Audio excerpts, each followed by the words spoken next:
Kidding. Alrighty, here we go. So hello everyone. Thank you all for being here, both our attendees and panelists. Please remember if you have anything to say in the chat to set it to all panelists and attendees so we all see it.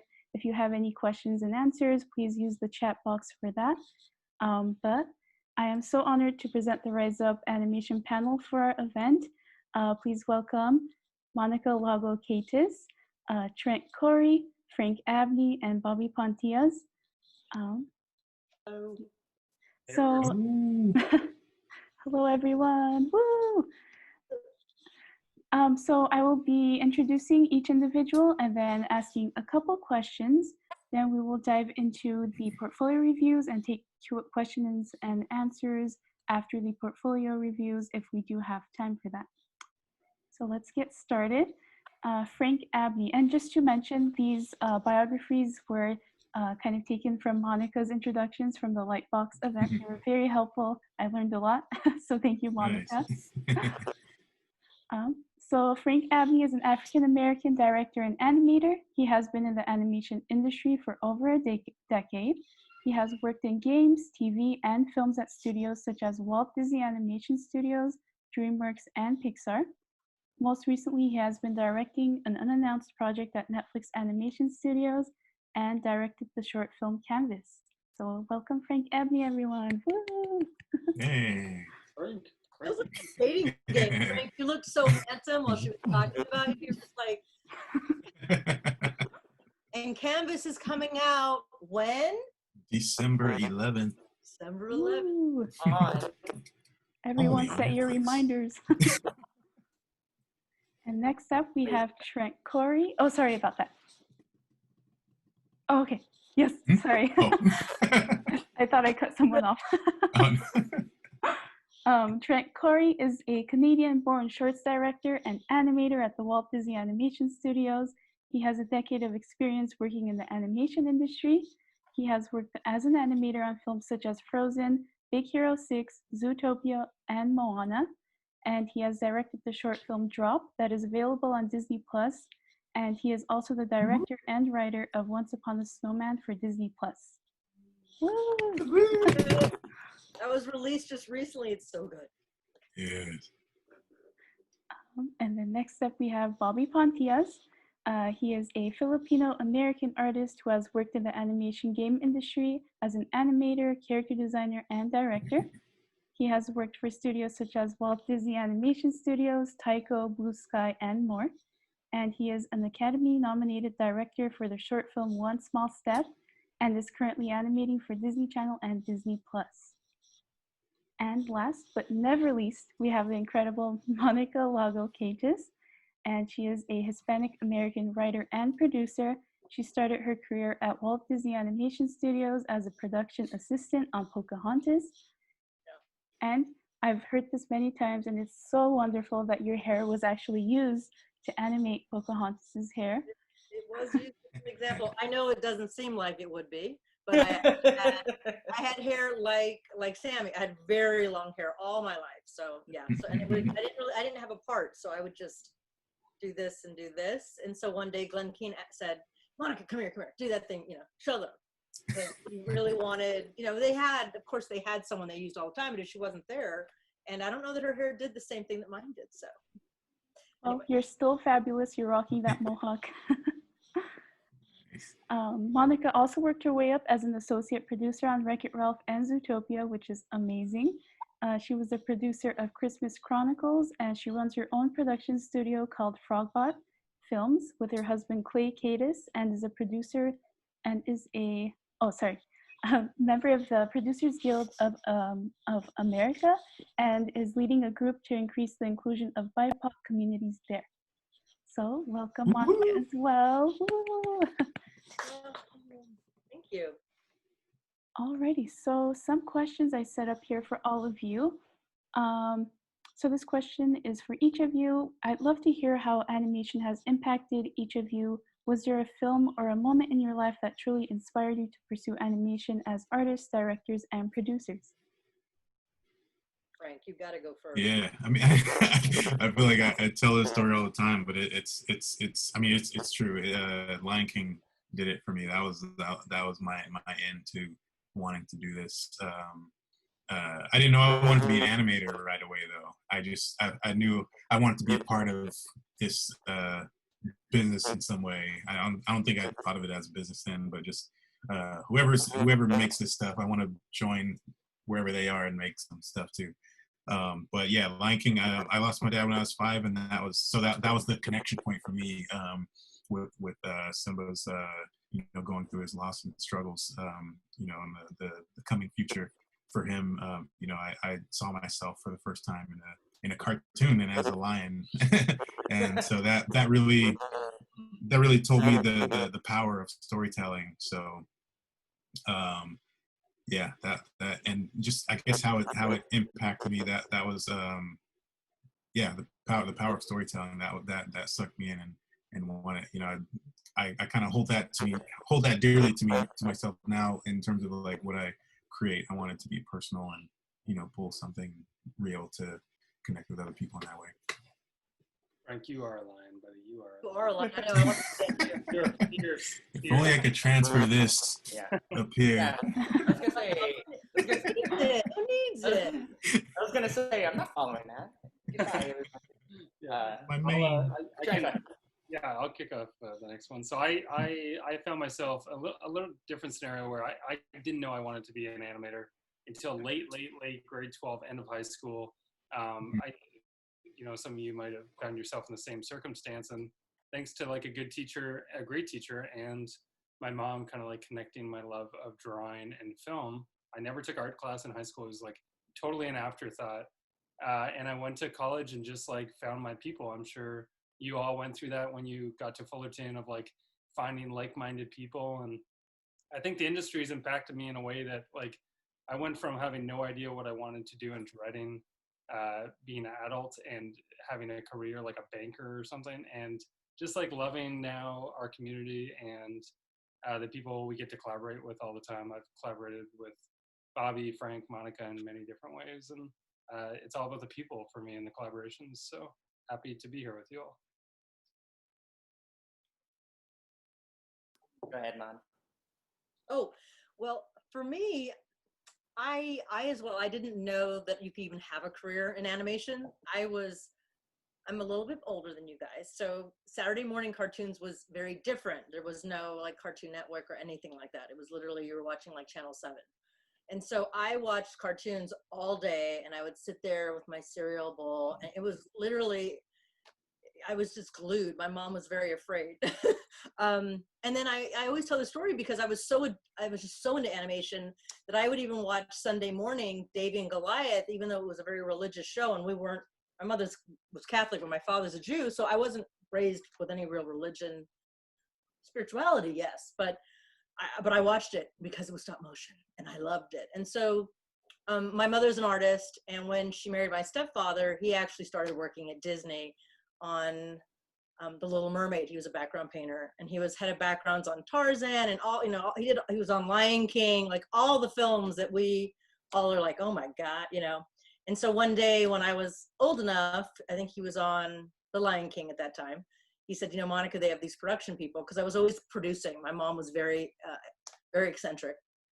And he said, I think they have these production people, and I don't know exactly what they do, but I think you'd be really good at it with the way you take care of your mother. And I said, okay, I'll try. And it took a long time, because just because you know someone doesn't mean you're going to get in. You have to. So after 4 months, they offered me a job, and I was there 23 years. And so for me, it is exactly about what Trent said. At the end of the day, the movie could be successful or not. You never know. It's about the people you're working with. It's that experience, because making animation is such a long haul. So I loved it. I love it. I love live action too, but I really love animation people. That's awesome. And yeah, for me, I like everyone on this call, we've all been drawing since we were kids, and then drawing into junior high, and then we take a break from it from high school because it's not as cool. But then like at the end of like high school, they're like, hey, what do you want to do with your life? And I was like, I don't know. I don't have any skills. I'm an average student. But my mom signed me up for art school. And even then, guys, I was like directionless, I think. I was like, I knew I liked to draw, but I just didn't know what to do that anyone was going to pay me to do. They're not going to pay me to draw graffiti letters like I did in my sketchbook, like an idiot.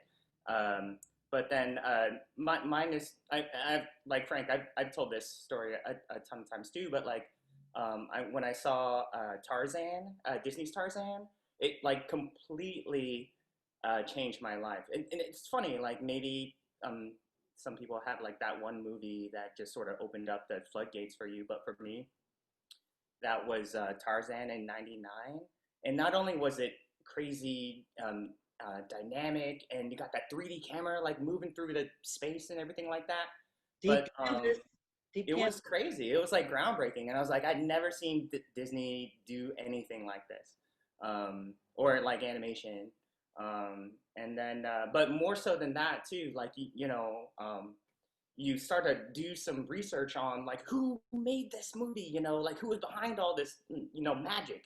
And then that's kind of when I found like a few articles on Glenn Keane. And then with Glenn Keane, it's just kind of the way that he talked about animation, of just like it being an art form, and like, you read those interviews of like drawing with sincerity and pushing harder on your pencil. And it was like, this guy is the most passionate like artist I've ever read about, and I think that was pivotal too, in not only kind of finding, like a movie or TV show that inspires you, but also kind of finding like a hero or someone to look up to. And and he was so positive, and he was so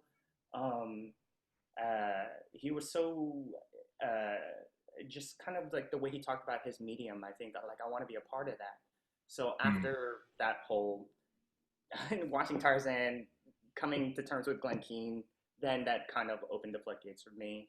And then from that point on, I wanted to be a 2D Disney animator, and that was like my whole goal. And it only when I got there on Rocket Ralph, it only took me 11 years to get there. So clearly, I'm a prodigy. But no. I say that jokingly. I had a lot of winding paths that were a lot of fun. Working in games for a long time, I made a lot of great friends. Working at Blue Sky, I made a lot of great friends. So everyone has those kind of winding paths, and mine was certainly winding. It wasn't straight ahead. So. Well, each of them, you have something to pick up and keep with you along the way too. Totally. Yeah. And I'm gonna jump in there just to back Bobby up a little bit, because it's not. He says he's not a prodigy, but there's very few people we've all worked with in the industry that are as multi-talented as Bobby. Yeah. A CG animator to a 2D animator to a great character designer, story artist, director. So he's those 11 years were well spent picking up. That's very kind. He's right. And let me just echo, as the associate producer on Wreck-It Ralph, like we were struggling because we wanted to fight over Bobby, because we wanted him to do character designs and animate. And he, there just isn't enough time to do everything. So I remember that. That's very nice. Monica, you remember that. Thank you. You remember that? Yeah. We were trying to preserve like what you wanted to do. Yeah, I totally. Yeah, fantastic. Thank you all for sharing your inspirations. My next question is for Bobby. So what was your idea for Rise Up Animation? How did it come about? So it kind of came about, I think it was late May or early June. And if you guys can remember that moment in time, we were going through some pretty messed up stuff in this country. George Floyd had been murdered, along with Breonna Taylor, and then I mean, honestly, I was just kind of sitting like watching TV, and I got a text from Trent, and then we just started talking, and Trent, I don't mean to talk about you, Trent, like you're not here, but like essentially what he was like, hey man, I've been watching everything I can, educating myself where I can, donating where I can, but there's got to be something more that we can do, all in text. And then he was like, maybe there's something we can do in the animation space, right? Something that we have the privilege to be just sort of entrenched in here in Hollywood. Maybe there's something we can do. And then we just started like batting around ideas of just like what that something could be. And it went from, what were some other ideas, Trent? There were like one-on-one mentorships, maybe, or, you know, kind of a Motivardi kind of thing where it's just kind of like an extended mentorship. And then I don't know where we kind of landed on just portfolio reviews. And I think it was because Lightbox had gotten postponed. CTN obviously maybe was probably not going to happen. And so a lot of students that work year round on their portfolio to get it reviewed during that time of the year, that's not going to happen for them anymore, right? And everyone's stuck at home. So what if we just sort of brought those avenues to people into their homes? And right around that same time, I don't know, it was serendipitous because Frank, you know, we kept in touch over the years, but like we just started texting with Frank, just asking how he was doing. He told us he was going to move to LA, and we thought he would be, you know, perfect. It was like, hey, do you want to, you know, kind of start this this initiative where it's super simple. It's like we just offer free portfolio reviews to BIPOC, and it's going to, you know, we don't know if it could just be us three doing the portfolio reviews, but we'll throw it out to all of the people that we know in every studio that we've ever worked with, right? So we've had the good fortune to work with a lot of you know, geniuses out here in LA. And what if we can leverage that and bring we can sort of lessen the gap between Hollywood, the animation industry, and every city around the world. So we've had like Egypt, India, South America, Philippines, London, England. You know, what if we brought it to a place where it seemed like they can connect with an industry that they wanted to be a part of? So what do you think, Trent?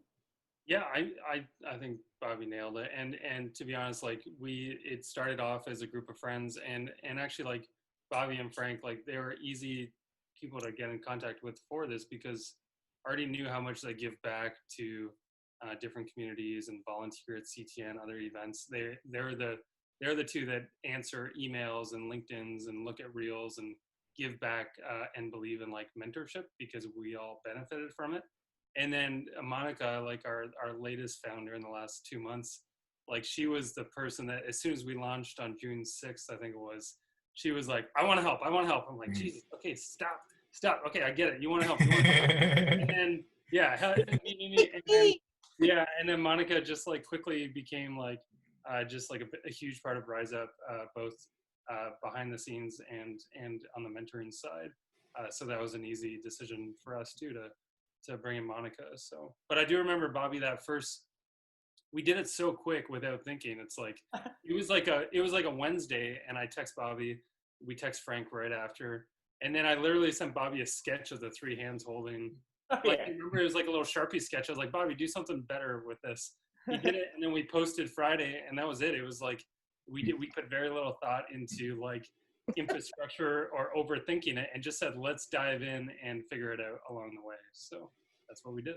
So the thing about Trent too is that he has a way that if he feels like if he's mad or angry or kind of feels like there's an injustice going on, he won't just go on Twitter and just rant about it. He will actually do something about it, and he's proactive about it. And so not only that, he'll also convince you that this is a great idea and take it on with me because I think it's going to be good. But he's never been one of those of just kind of like, you know, grumbling in the corner. He'll always go out. And same with Frank and same with Monica actually too. I mean, they'll never just kind of like they'll never just kind of complain. They'll always try to make change happen. So Bobby, thanks for saying that. I don't have Twitter, but I feel like I should get it now. Just I was just going to say that he's right on. I mean, my mother is always worried because my husband too. I am definitely that type of person. I remember one day we were driving down, like heading towards downtown LA, and there was some man harassing this old woman and a daughter and like a son. It looked like a grandma, daughter, and a grandson. And I was like, pull over. And Clay's like, you're going to get stabbed. I'm like, well, then I got stabbed doing the right thing. And I jump out. Turns out they didn't speak English. So they spoke Spanish. So I'm speaking to them. I'm trying to help the guy. He was, transient. He thought the kid was aiming a fake gun at him. And it became this whole thing, but I got them to get away. So yeah, that's just my mom's like, Monica, you're going to get yourself killed. I'm like, well, I just couldn't let it happen. I can't let injustice happen. So I understand that. Wow, thank you for doing that. And thank you all for your empowerment. I think it's very important, to stand up for what you believe in. So it's beautiful seeing all of you working in a team and bringing such positive change in the animation field. My next question is for Trent as well, just hopping off of what you and Bobby were discussing, if you'd like to kind of go more in depth about your mission statement for Rise Up Animation.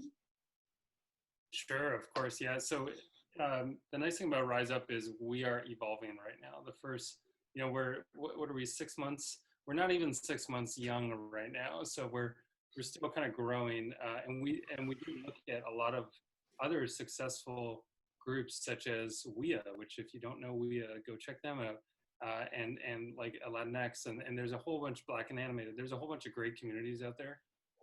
So like I said, when we all started this going that first week, it was a very simple mission statement: provide free portfolio feedback to all people of color, BIPOC, and that's it. Just Bobby mentioned it, bring Hollywood to their door. We all spend years either like trying to save up money to go to CTN or being lucky enough to go. And, it's like events like that, they're exclusive to people that can afford it or people that are local to LA.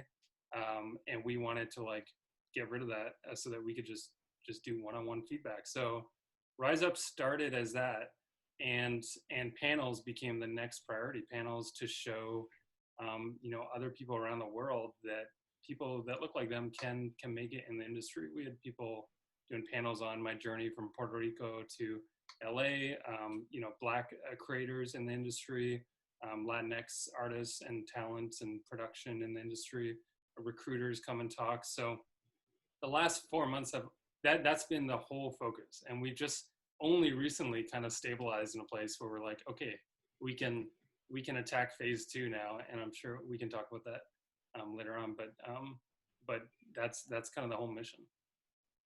Great. I saw actually Claire light up when you mentioned W.I.A, because we do have an organization for that on our campus as well. And they've done so many great panels and things. Claire, if you just wanted to mention. Yeah, so Women in Animation, like the Cal State Fullerton chapter, obviously is actually Pencil Mileage Club's sister club. I am an event coordinator for that club, and we do similar panels to this one and portfolio feedback. And we did studio tours before COVID hit too. Yeah. That's I love W.I.A, and I love their studio tours and like cocktail hours and meet and greets and mentorships. Such a cool program. Yeah, we definitely treasure the diversity amongst women and men equally, all backgrounds, everything. So I think it's lovely that you mentioned that. And Monica, sorry to cut you off. No, you did it all, my dear. I was totally agreeing with you. I'm one of those people who I emote. I'm just like, I don't mean to interrupt. But you're right, they do. They let men join. They want men to join. They don't just let. So they encourage it. So it is about getting to a point where we're 50-50 in the workforce. I'm a member of W.I.A. And I think I became a member 5 years ago. So they were just kind of starting to change and turn around. Marge Dean was just taking over, and what they've done in the last 5 years it's amazing. So I'm really excited to hear that you guys were part of it. And thanks for sharing that. Yeah, and then adding on to your point, we have a lot of guy members, both in the club and on our board. So yeah, we're always open to having allies join us. Exactly, and it's important they realize they need to be allies, because it is for women in animation. So it's about their learning as well, but they have to be allies. That's the one thing. So remember that, gentlemen, out there. My next question is for you, Monica and Frank. I just wanted to ask, what should students kind of prepare for these portfolio reviews, and what should they do after them, considering that they're receiving so much great information? How can they, withhold their networking capabilities and also just taking in feedback and positively changing either their portfolio or their resumes? You want to go first, Frank, or do you want me to start? You can. Well, it's interesting. I feel like the best thing a person can do, sign up, and if you're not sure what discipline, because a lot of times you go to school and you're able to do it all. You're doing a full short or this or that. Is to sign up for like general industry advice and link your artwork.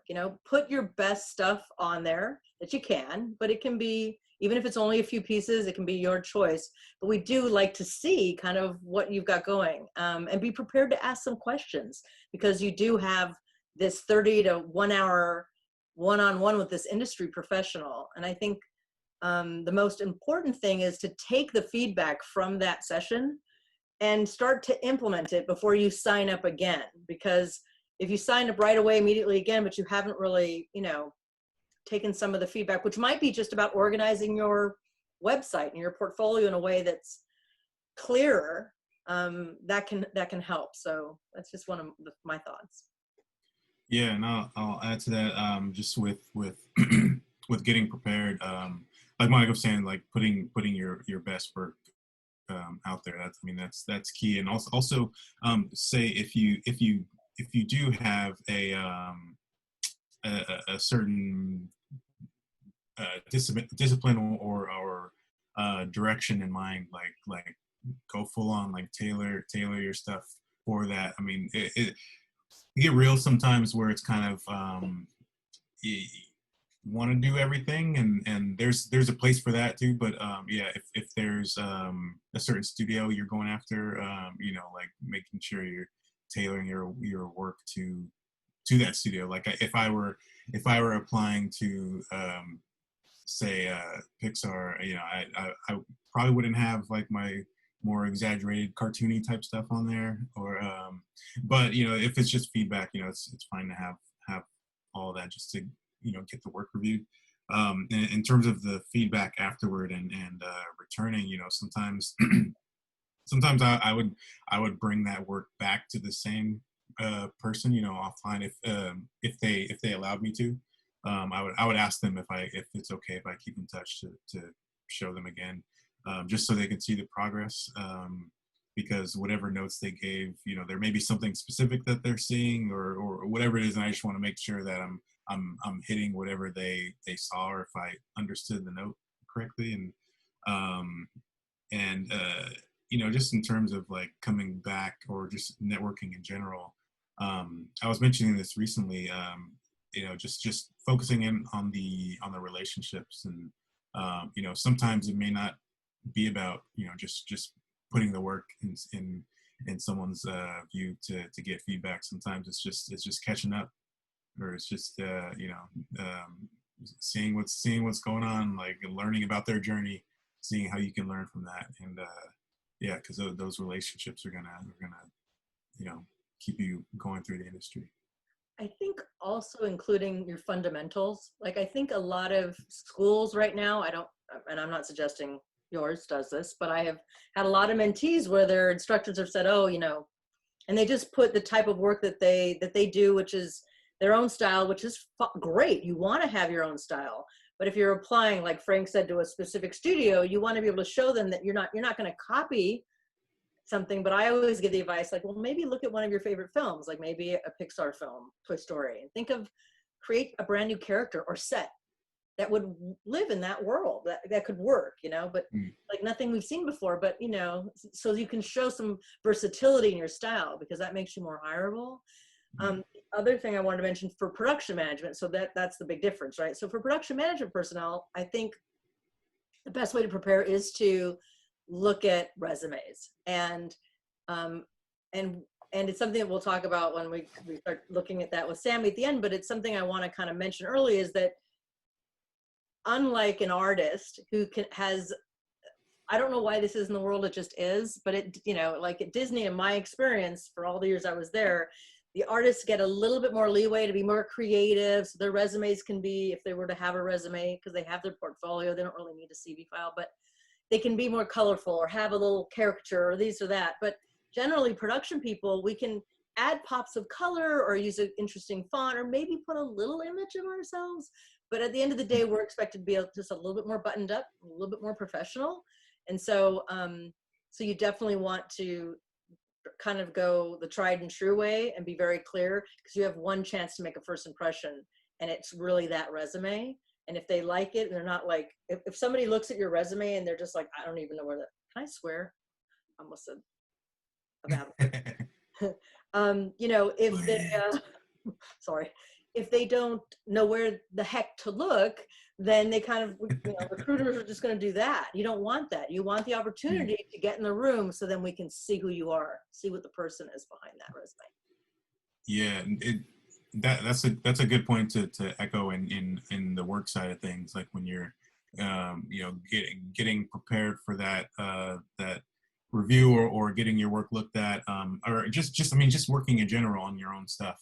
You know, just putting yourself into it. You know, not I spent a lot of time trying to create work that I felt like the studios wanted to see. I mean, that's different than tailoring your, you know, what you're presenting for a studio, but I was like creating stuff that I thought they would want to see, and I wasn't putting my own experiences and putting myself into it. And you know, I would get feedback like, you know, you can see that you can animate, but it's, you know, there's missing that spark or whatever. And I was like, well, what's that spark? Like, what is that? What's that thing? Like, what's that thing? Can I get some of that so I can put it into this? And I didn't know what it was. And you know, there's going through a rough patch after finding out some family news.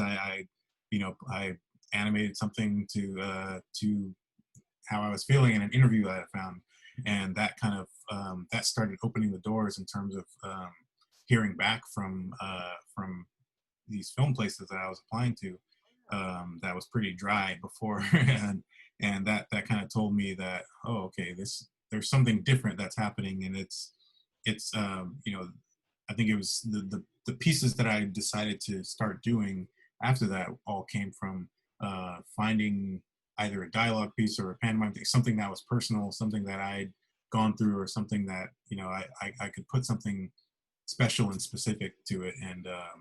And ultimately, I think the studios, they want to see who you are, because you know, we're creating these films, and, you know, want to bring something authentic and special to these stories. And, you know, it's good to get people that have these unique perspectives and how they interpret the world, and you know, we want to put that into the films. So Yeah, thank you all so much for that very helpful feedback.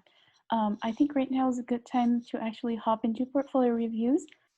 So Frank and Daniel, if you both would like to go first, I think that would be really great. cool. Sure thing. All right, and I will I'll share my screen over here. Let's see here. Okay, can you guys see this okay? Yes. Okay. So I chose this shot out of your reel to focus on, mainly because I felt like there were some opportunities for rhythm. Like that's a lot of, like, when I'm animating and just looking at you know, whether it's physical stuff or personality stuff in a dialogue shot, like there's this kind of this rhythm, this tempo to it that I kind of look for, and kind of thinking of it like music in a way. And this one I felt like, it's like, okay, I think there's something we could do here with this one. So I'll just play it a few times and just let you know my thoughts first, and then dive into some stuff that I would do.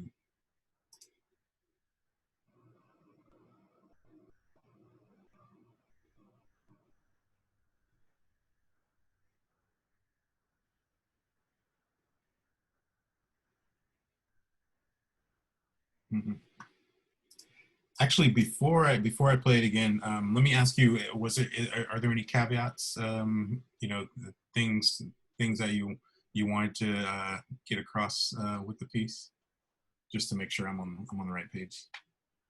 Are you asking like what feeling the character is having?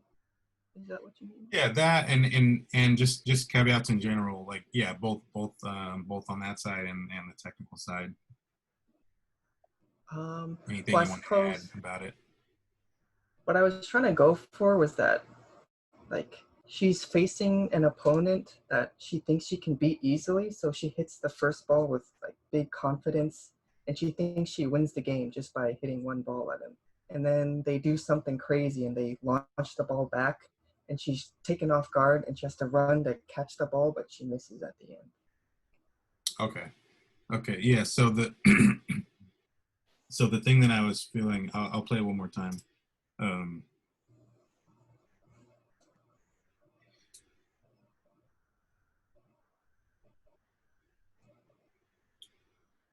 so just thinking about it, just musically, I was wondering, as a starting point, getting into the shot, with how focused she was, in here, and especially after what you just mentioned, I was thinking, what if she actually just started in this position? So she's already in this, like, in this ready pose, like, um, to go after the ball, and then after she after the ball comes to her, one of the things I was feeling, on that first moment there, as focused as she was, I was kind of thinking that the ball may be coming in a little slow, for her to, it seemed like something for her to be that focused in, unless that's part of her personality.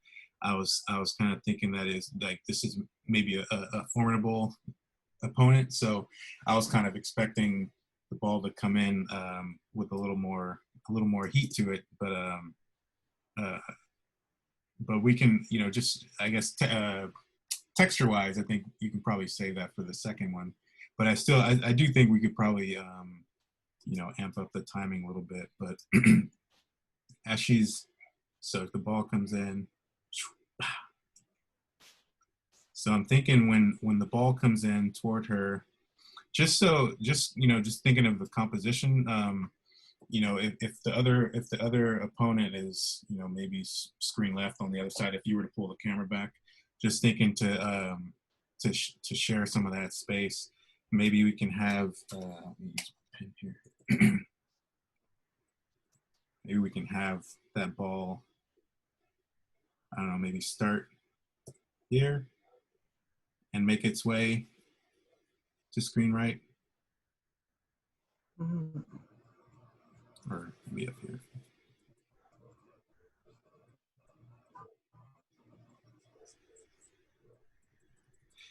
So we have that, we have just a slightly different path coming in from over here to, so we're not too heavy on screen right. And I like what you're doing with the mechanics in here as she's stepping into that swing there. That was one thing I forgot to mention. I think your observation and how you're handling the physicality is feeling really nice. I'd say the thing to couple with that is also just thinking of the timing of it. So, especially,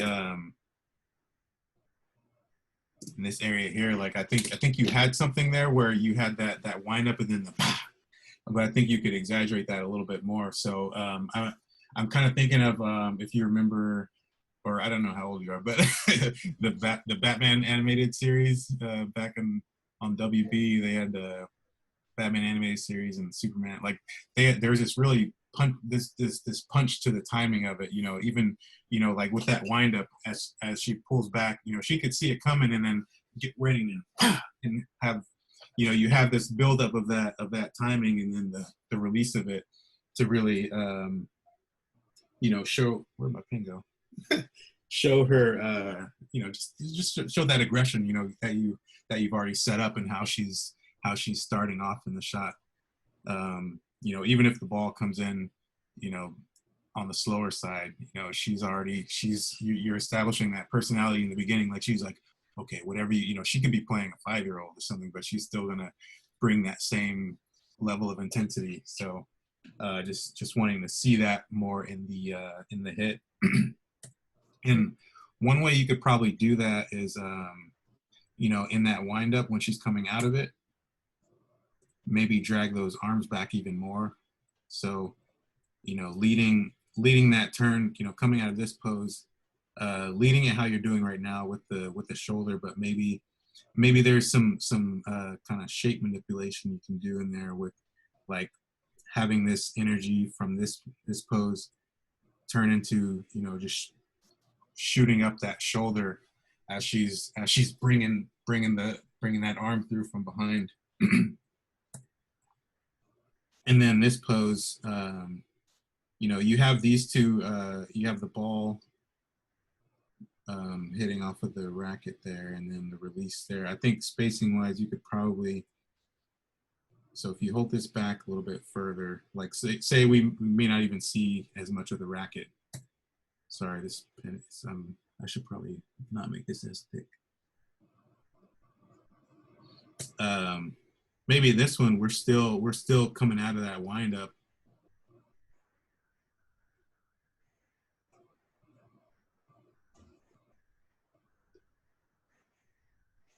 Say we're still back there or something. Here, maybe I'll clear this out by.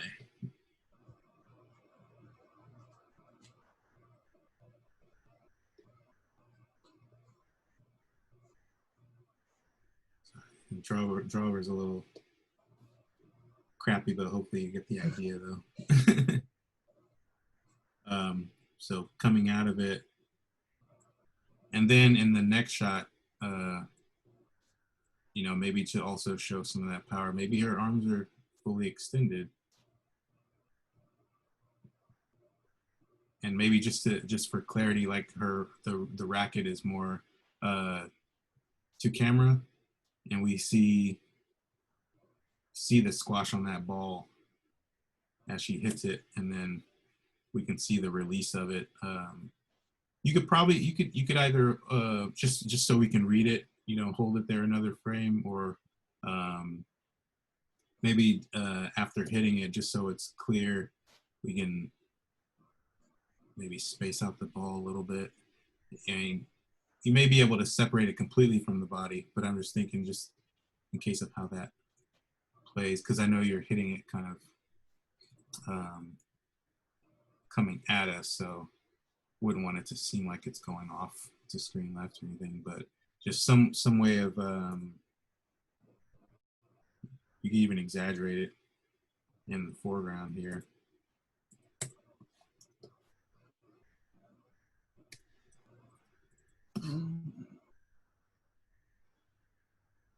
And you can kind of shrink down a little bit, or just continue to get bigger. But again, like taking up more of that screen space, maybe.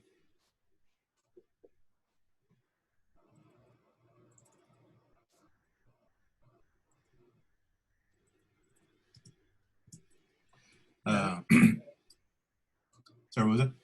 Oh yeah, that looks like a good idea. Oh. Cool. And then I like the how you're easing out of that too, like with the explosion of that hit, and then she settling down a little calmer, just getting again that texture, getting the variation of that the speed in there. And then here, this other section afterward, I kind of felt like she was waiting a little too long, because I was thinking in my head, just thinking timing wise, after she hits,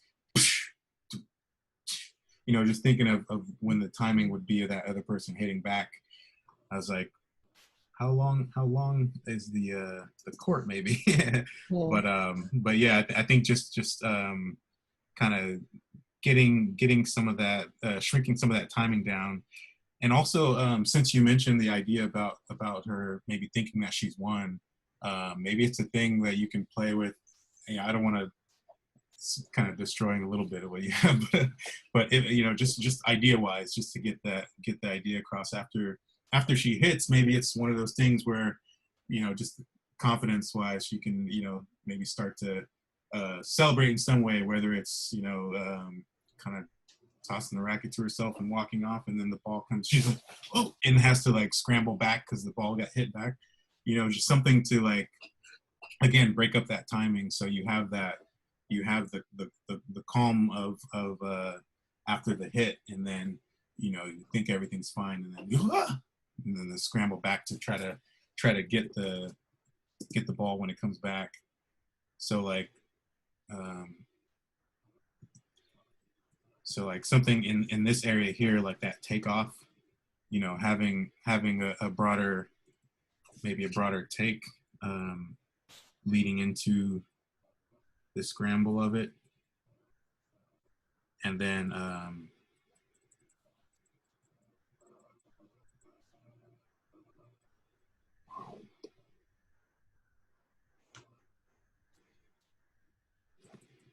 let's see.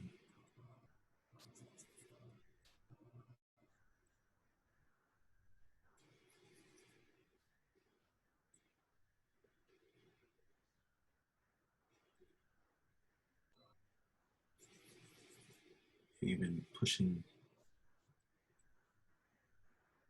like if she's taking off, you can use that energy to really have her take off of her position. She has a racket here. Just you get that explosion off of the ground. Do you think You you can, could get away just like warping her like farther than her anatomy would really go for like a little bit there? yeah, especially when she's pushing off of the ground there, like when you I'm kind of putting a pose differently from where your timing is, but which, oh, actually that you're taking off on this her screen left foot here, so I guess right in here how she transitions, coming through here,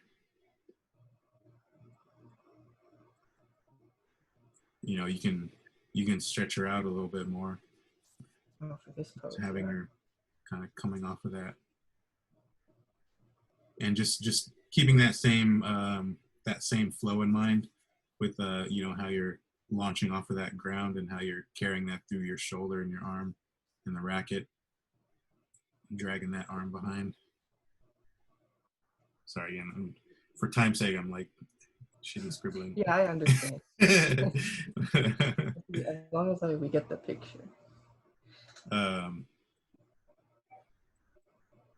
then even some of these, we could probably break up the silhouette a bit, Put the arm out. kind of separating. Again, kind of thinking of that flow between the arms. In there.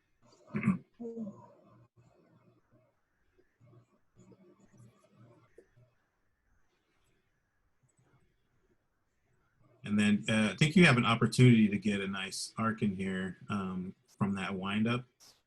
Coming from that wind up, you're you could either come through here with your swing, but you're going overhand, so you could it could be one of those things where you come over here, kind of like figure eight to it. I think it may be worth trying out, seeing if it's not too complicated. I could see that, like the racket comes back farther than her hand does, so it does that shape. Yeah.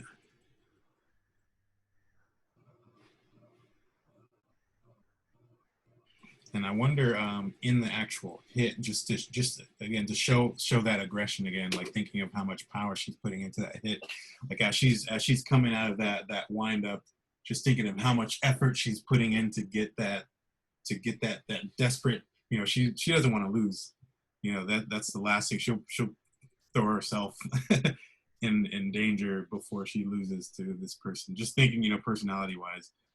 So how can we translate that into even just how she attempts this hit. So I guess it'd be easier for me to do it rather than throw it all out. But yeah, as she's getting to that hit, wondering if it's one of those things where, in the wind up, she's a little more compressed, and then as you're coming through, it's like last kind of ditch effort to like Yeah. reach that racket as far as she can, throwing her body, her head maybe thrown back a little bit, like all technique is out the window, but it's, just about her trying to get that ball,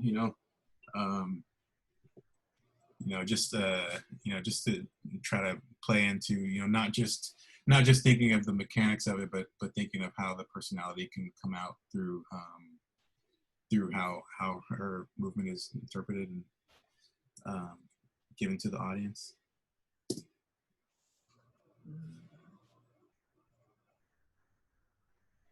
But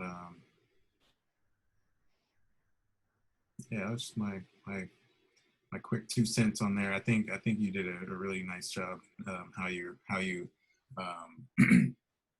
observe the motion and brought something believable to the mechanics, but also thinking of a story to tie in with it. I think just taking that story and taking the personality in there and just like finding those areas to really amplify it, and how we see the timing represented, and also represented in the posing, and how she's this, like I was mentioning, this last ditch effort here, if she's like completely stretched out.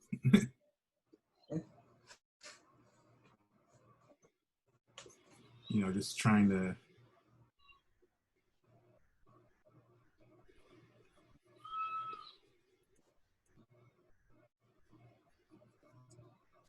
it's getting muddy in there.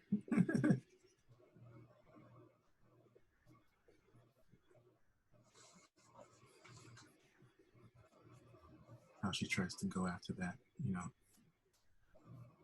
if that makes sense. But cool. That all makes sense. Yeah, that's a lot of sense. I think that's an issue I didn't realize I had, because like, I guess I wasn't thinking about emotion when I was like thinking about the tennis part. I was just thinking like, oh, how does someone hit a ball? But I wasn't thinking like attitude when I was doing this. So. Yeah, it's like how, especially like when someone, it's I kind of think of it like a fight too, like someone who maybe knows boxing or martial arts or something, but you get pissed off enough, it's like all that stuff goes out of the window, and you just kind of act instinctually. Again, like that's what I was mentioning, like her technique is going out of the window in this moment of desperation, to not lose, and also just thinking of why having her start in this position. The person could still be walking out waving to the crowd, but she's already here. She's like like Ready. Game face from the beginning. So yeah, just thinking of how to take that personality and just sprinkle it everywhere, and through every motion and in emotion, just giving the audience those bits of who that character is.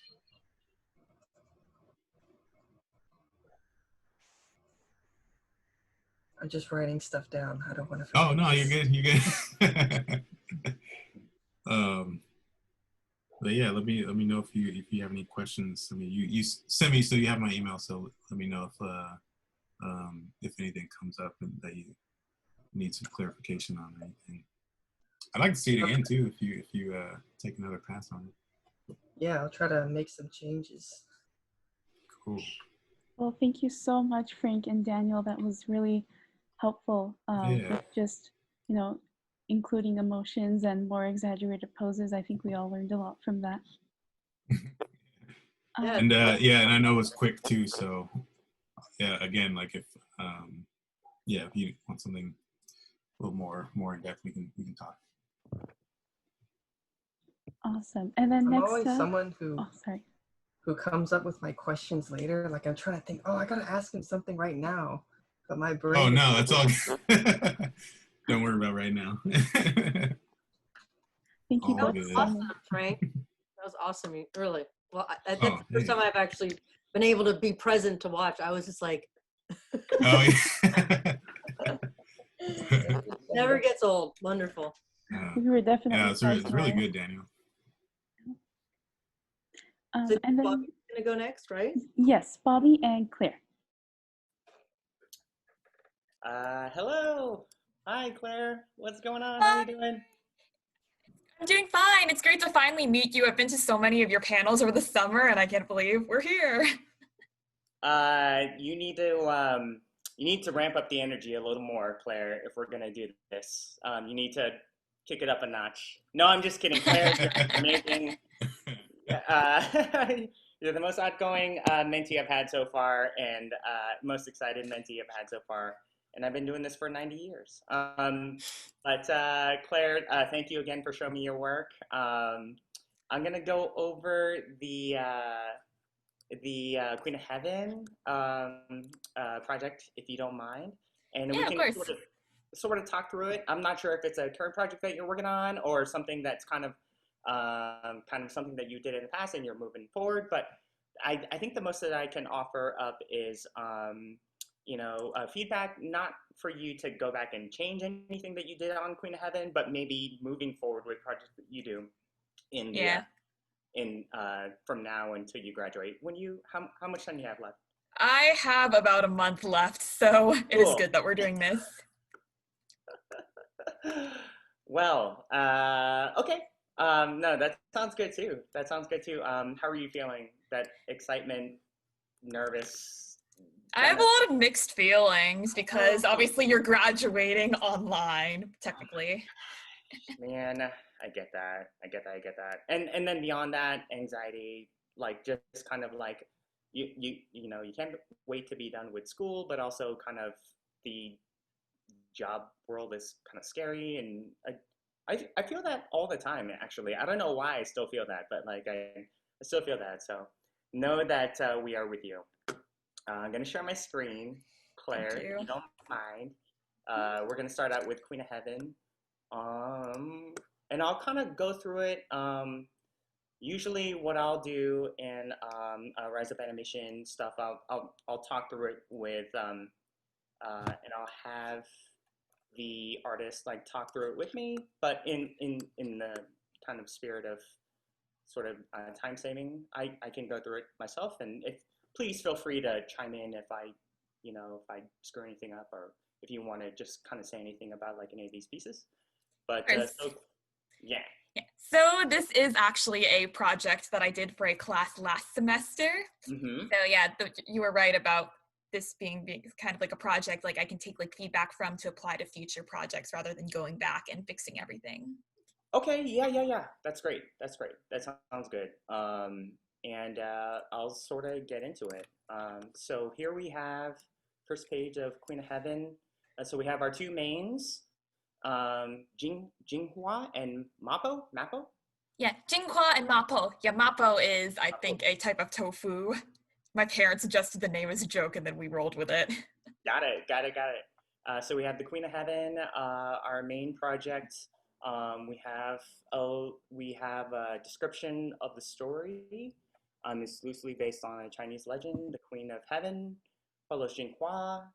And it goes into a little bit of like her encountering Mapo, and their adventures out at sea, having to battle a black whirlpool. So we have and then you sort of talk about a little bit about Jinghua, like what her intention is, and then we have our obstacle. That's great. Okay, and then so we kind of get into Jinghua expressions, different poses. Awesome.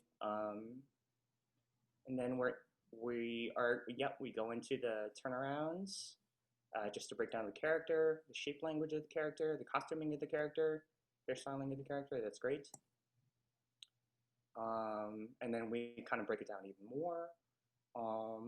And then in terms of shape language rules that you wanted to institute in sort of the shape language, the costume details and that kind of stuff, which is great. Cool. And then we get into rough concepts of what I'm assuming are the the other characters, secondary characters, tertiary characters, or maybe? These are basically just concepts of the main character. I used the third one from the right as the final design. So yeah, this is all Jinghua. Oh, just unused designs. Okay, that's good to know. And then we have Mappo, expressions, and then kind of his final model, and his kind of different, kind of how he looks in different angles and top down, left, right, cool. Let's see, turn around, great.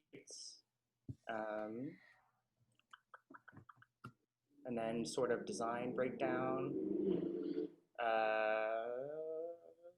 and then kind of design rules and yes and no's and that kind of stuff, which is great. And then we have this like story moment of both of them together and the boat on their adventure. All right, okay. So I saw that I also looked at your other projects as well, but you know, for the sake of clarity and like timing, we can sort of like get into Queen of Heaven. And so Claire, I think you did a great job of like kind of breaking down and really thinking through the design aspects of your two main characters. I think I'll preface it this way. I'll try to start from general to specific. General notes in terms of presentation, and then we can get into a little bit of my notes on technicality and that kind of stuff. And I forgot to keep time, but I'll just keep going until someone tells me to stop. But just in terms of, I want to say this up top, just in terms of the presentation of it, and I know it's a character design portfolio, strictly, but I kind of lately have been asking and telling my people that I meet with, mentees, whether they're character design or viz dev, to try to treat it like a real like pitch that you're going to pitch Queen of Heaven to like Disney or Netflix or Warner Brothers or something like that, right? It doesn't have to be as verbose as like an actual like pitch package, but just in terms of the way that you present ideas, right? And just the way that you present characters' personalities, right? So let's get into it. So the first page here, Queen of Heaven. And so it's loosely based on a Chinese legend. Queen of Heaven follows the story of Jinghua, a girl from a family and enchanted shaman. You can stop there. That's kind of your log line. That's kind of your, this is the project. This is what it's about, right? And then just kind of save the exposition and character descriptions for later pages, right? So what I would say, my ideal Queen of Heaven splash page, first page, would actually be something like the last page that you have, which is kind of them on a boat on an adventure. Because you know how when studios announce like a new movie and they have that one splash image and you're like, ooh, I'm interested. Think about it like that, right? So like Queen of Heaven, one sentence, two sentence log line, an image of adventure. I think Moana's was kind of like that, right? Of like, Disney is making a new movie called Moana. And then they had that one image and you're like, ooh, dang, yeah, just that one image, right? It explains just enough, but leaves you wanting more. I would approach even your character design portfolio that way. And the reason why I say that is because even as a character designer, when art directors or directors are looking at your work, they'll understand that you understand that character designs are made to fulfill the promise of the story. They're there to just accentuate the story, tell the story, right? And that's essentially, when you get into the animation industry, that's essentially what you're doing. You're going from one project, and this project is about this. You do that for 2 years, and then you move on to another project. It's about this, and this. So what that tells me as an art director or director is that you can tailor your designs and make your design decisions based off of the tone of the story, the vibe of the story, what the story's saying, the character, and that kind of stuff. So in that, to me, that says that you can design in a project-based mindset, right? All that to say, I think what you can do with Queen of Heaven is literally treat it like a pitch. So Queen of Heaven, you got a log, you got that splash image. Okay, cool. Moving on to the next one. So with Jinghua expressions on this page, I would love to see, and again, this is projects moving forward, I would love to see when you're introducing your main character, Jinghua, and just like a 1 or 2 sentence liner of like, not only the plot, but also like who she is as a character, adjectives of like, she's insecure, or she's overzealous, or she's far-reaching, or she's headstrong or stubborn, or these kinds of things of like, who am I looking at, you know? And the reason why I say that, as well as like, every character designer is trying to improve their draftsmanship every single day, right? So that's a given. But you know how some people have different tastes in design, right? So some people like this, some people like that. But if they could see that you're tailoring your design choices based off the story and who the character is, that makes more sense. And that kind of makes it a little more objective, subjective, either one of those. You know what I mean? So if you can give me a page, so main title, page, Jinghua, 1 or 2 sentence thing, who she is, right? And what I like about this page too is like, I like, again, before, I like how specific you're getting with the costuming and that kind of stuff as well.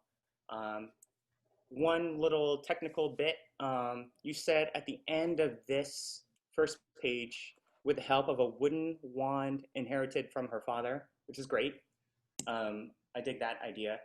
And the only time that I really see the wooden wand is right here on the bottom left corner.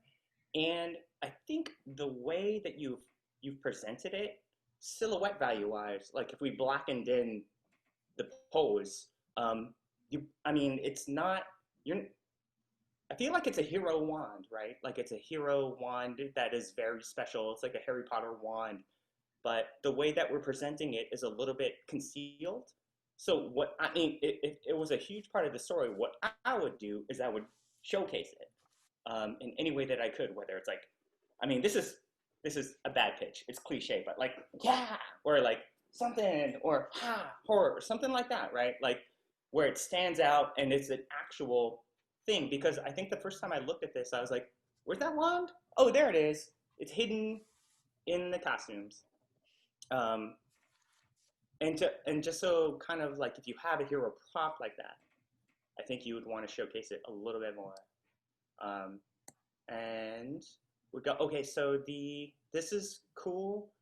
I think the technical thing that I had to say about this page, Claire, is like, so you have your front view, you have your 3/4, and then you have your profile, but your profile is a little bit kind of in between profile 3/4. It's kind of like 7/8, 6/8, or something like that.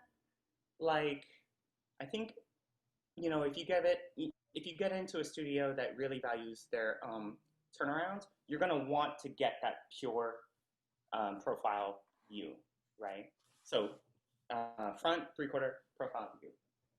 You're gonna want to kind of literally like a graphic side view of that bit, right? And then the breakdown of the character, that's great. Cool. Shoulder, hip, knee. Okay, cool. And I would say, Claire, and the only comment I had about this bit is, you know how you have your kind of top of the head, shoulder, hip, knee, ankle, and it's a little bit, in my mind, as a designer, all of those kind of landmarks are a little bit equidistant, right? So as a designer moving forward, I think try looking for ways that you can vary up the landmarks so that it's not an equidistant ladder. So instead of boop, top of the head, shoulder, hip, knee, ankle, but it's more like, you know, a little bit like it's smaller up here and then larger down here or smaller down here. And there's a little bit of a contrast in terms of the proportions. That's something that I would kind of look for or just try to practice seeing. And then, yeah, so in this page, I would say if they are Jinhua exploration, I would put that.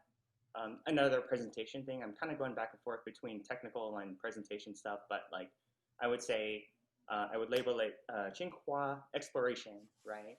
And then I would make it somewhat more obvious where you landed on, whether it's size or color or that kind of stuff, but it's cool to see the exploration.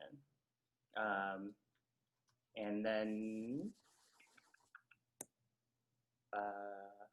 Mapo, I would say, again, this page can kind of benefit from something that was kind of like a 1 or 2 sentence description of what his personality is.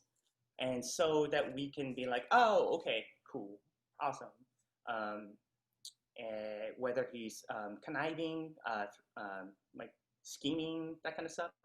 Because I don't really know. I mean, like, we talked about it in the beginning, but like, I don't really know who his personality was. Personality stuff is always gonna kind of supersede plot, especially in a character design portfolio, you know, or even just in anything, I think. I was listening to this podcast with a writer of the Parks and Rec, and he was like, the best pilots for me are where they concentrate on character it's heavy on character, light on plot.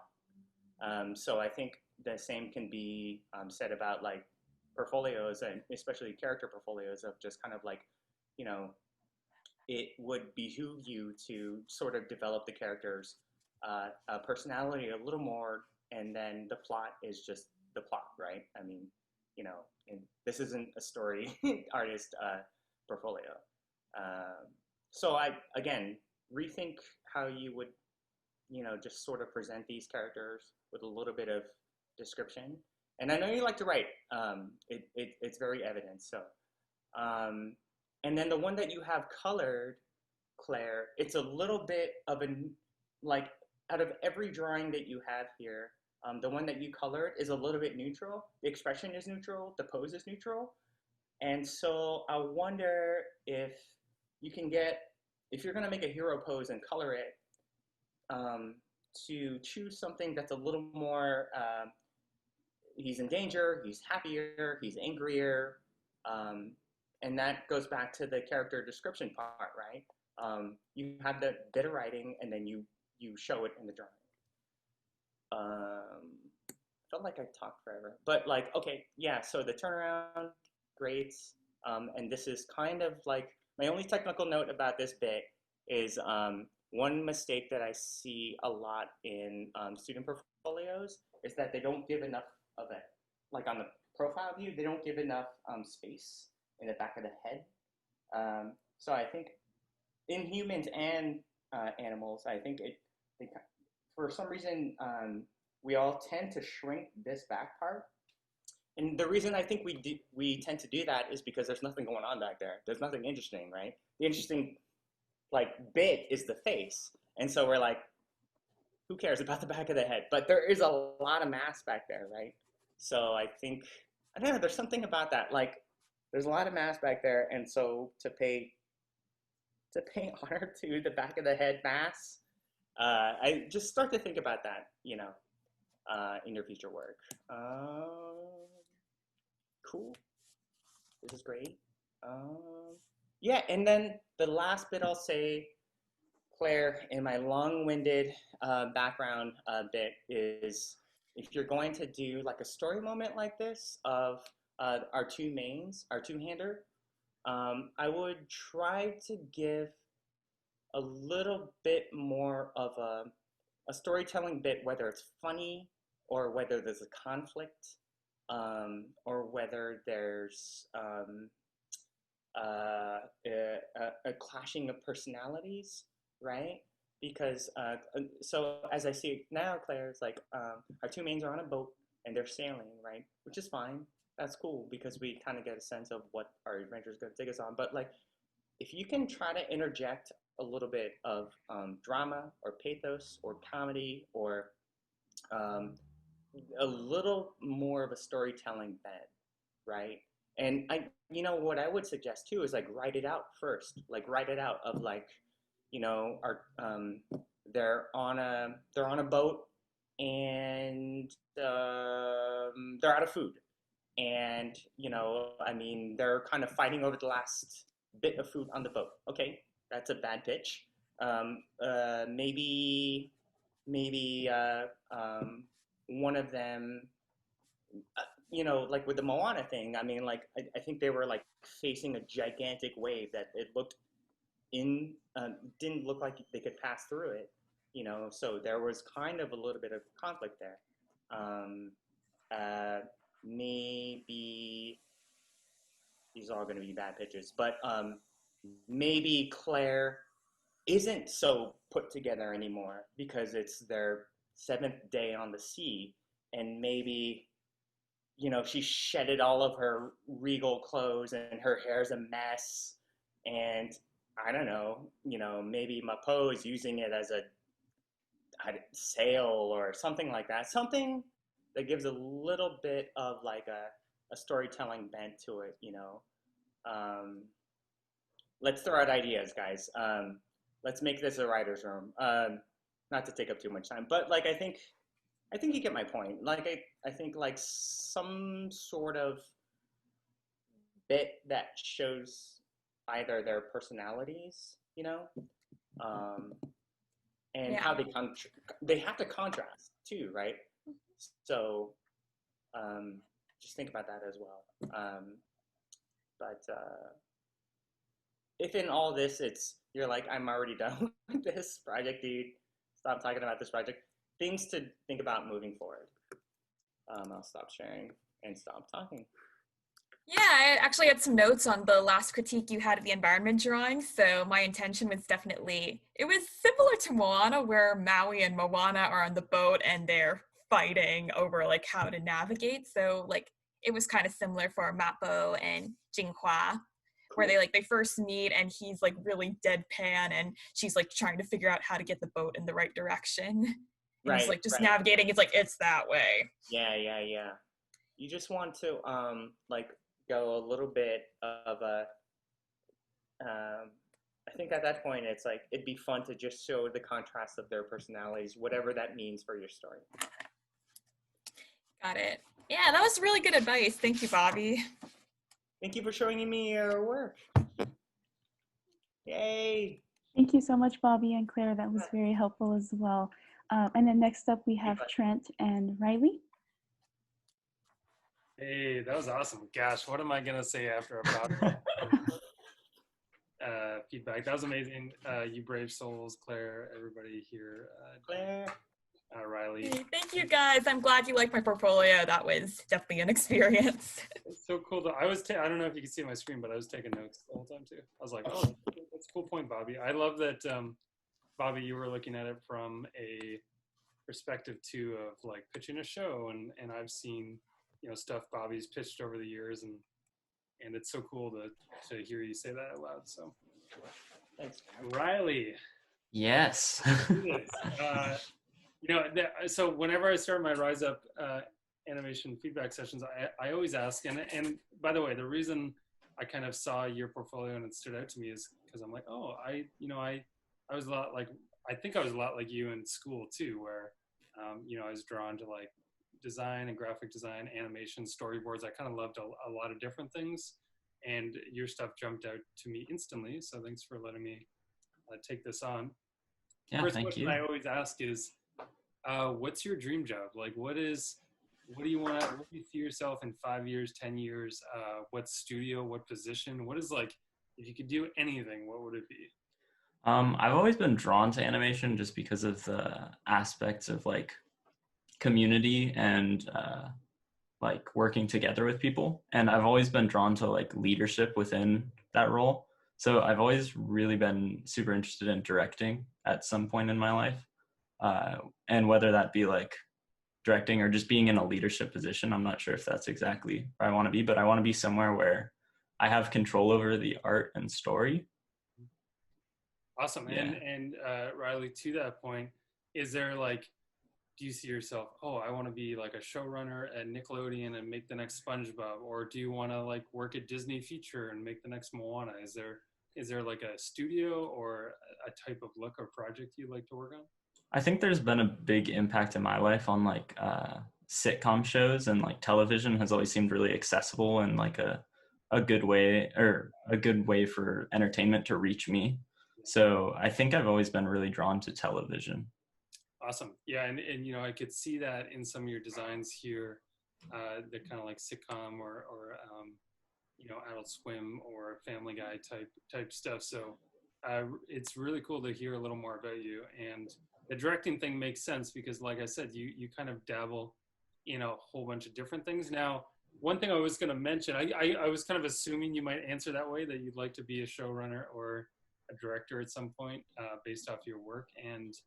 And you know, one thing, when I came to your portfolio, if you were applying, you know, when you first come into school and you're applying for a job in the industry, I think you definitely want to be really specific on what you want to do. So, you know, I was asking that too because, you know, I clicked your character art and I'm like, oh, he likes design. I clicked your storyboards. Oh, you like storyboards. And then there's like 3D work. And I think if you were to send this to a studio, you're just going to want to cater that a little more. And I think Frank touched on this a little bit, is like, you know, you wouldn't really submit like realistic, you know, soft acting to Sony right now, you know, to a place that does things like Cloudy with a Chance of Meatballs or Spider-Verse. You know, you might present them something more cartoony or actiony. So I would just say, like, at first glance, when I come to your portfolio, I should be able to look at it and say, like, oh man, Riley, he's into this. Like, he wants to be a character designer. He's down with that, or like he's a story guy for sure. It should come across right away, I think. Got it. Not to say though, I don't want to steer you the wrong way. Not to say that you shouldn't dabble in all these things, because I think it's great that you have a passion for all these different things. And I will say too, if you know, I know this was kind of like signed up on the design side, but if you do want to go the directing route and the story route, you know, showrunner route, I think storyboarding is the clearest path for that. Right. It's not impossible, but it is a lot harder. It might take longer or more obstacles to go from character design or animation or a 3D artist into directing or showrunning. It's just kind of the way the industry works currently. So, and then not to say that doesn't happen, because Bobby is a pure example of that, and Frank as well. Monica, no, you're an example of that. You weren't a story person, and yeah, I mean, I don't want to use myself as an example. Modest, very modest. Oh well, I'm a clear example. So, well, thank you, Bobby. But you know, these guys, like Frank jumped from CG to directing, and Bobby too jumped from like art directing, character design, CG animation to directing, and Monica can do it all. So it's like, it does happen. It can just sometimes mean a longer route. So I think specificity is good. I'm going to try to not repeat too much that Bobby said, because he said those things so well.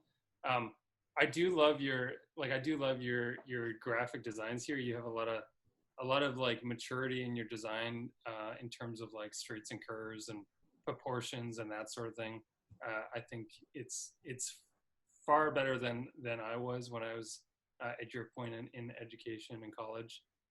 One thing that stood out to me, like I think these character pages are great. When looking at these poses, and Bobby touched on this a little bit, you really want to look at a pose and know who that character is right away.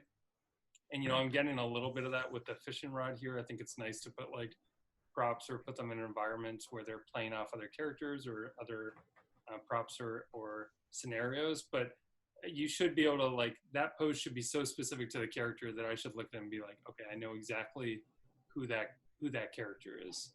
And I think it comes from just drawing this character. Like behind these 4 sketches here, there should be 100 doodles of like finding that perfect pose. And your lineup here, there is a nice variety, but I would give the same note too, that you should be able to look at this lineup and instantly tell who's who, like who is, I'm not sure, is this do you want to actually give me a little context on the lineup here? Yeah, this was actually just like an exploration in like variety of characters. I did like a Twitch stream where I had people join and then I would draw them, basically. Oh, cool. So it was more of a caricature thing than story exploration, I think.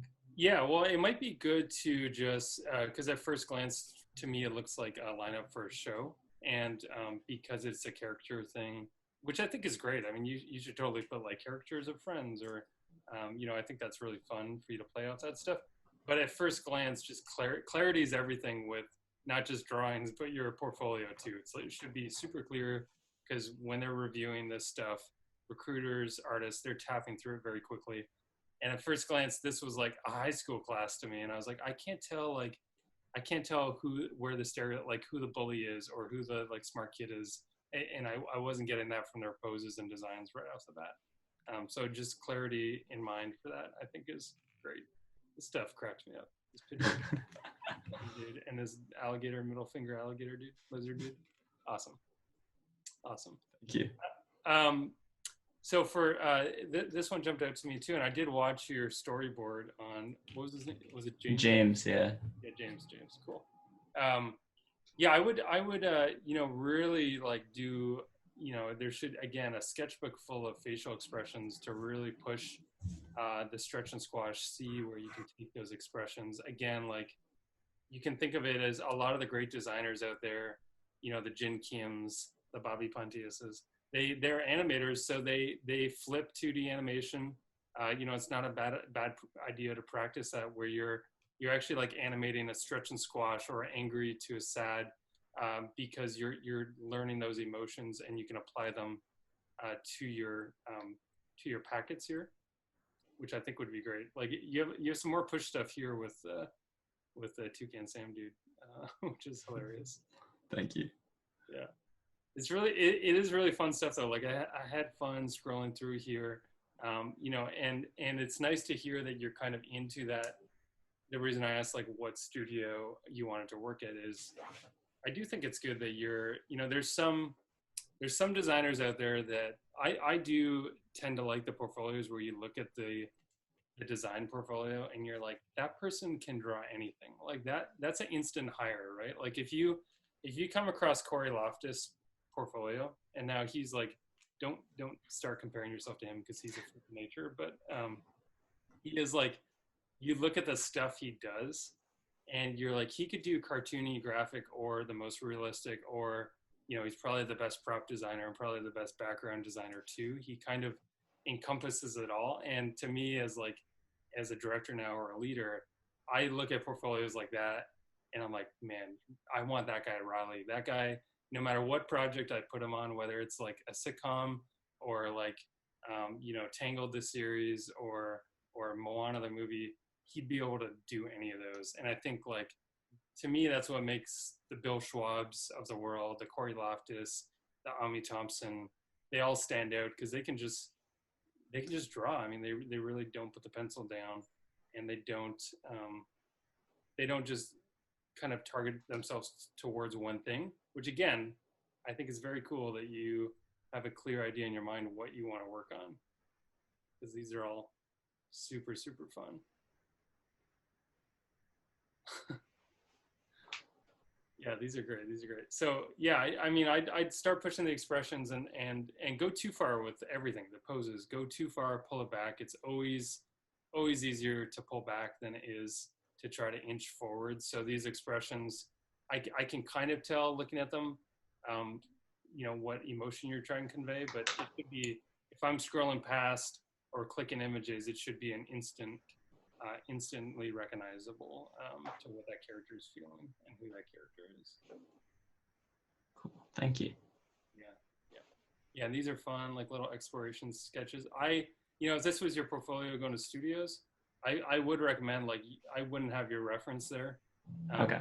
It's cool to know that you, and we all do this, we pull up like, okay, what's been done, and you know, how can I make mine different or build off this or learn from this. But in terms of a portfolio piece, just presentation wise, I don't think you need those on there. Yeah, and then the only thing I'd add to this, and it kind of goes hand in hand with the, like, being able to draw anything, is I kind of look at, when I look at character design portfolios or story portfolios or animation portfolios, actually, finding someone that really does a lot of like personal work, you know, whether it's like coffee shop sketches or life drawing.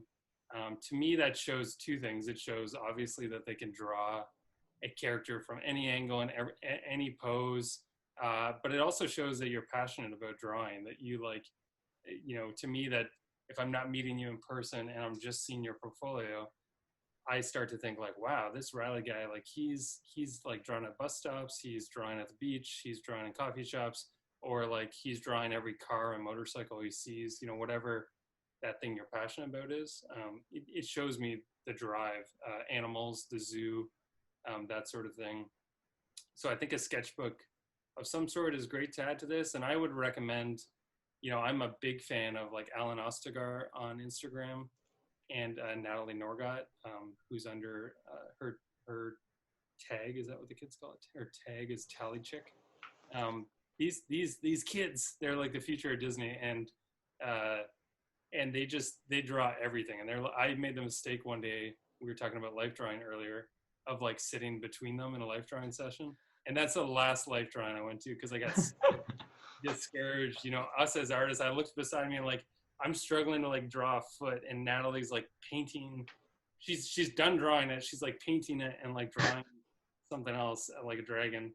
And Alan's just like got 1,000 sketches, and they're all amazing. So I would say take a look at their Instagram, because they're great examples of just, they draw every day. They don't put the pencil down, and they're versatile. Like both of them can draw Disney feature level stuff, both on the character design or story side.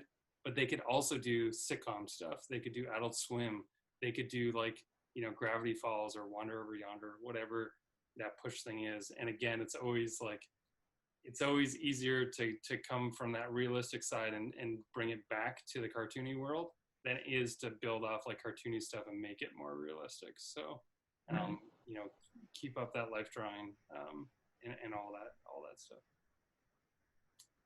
And yeah, did you want to talk about story stuff too? Yeah, I'd love to.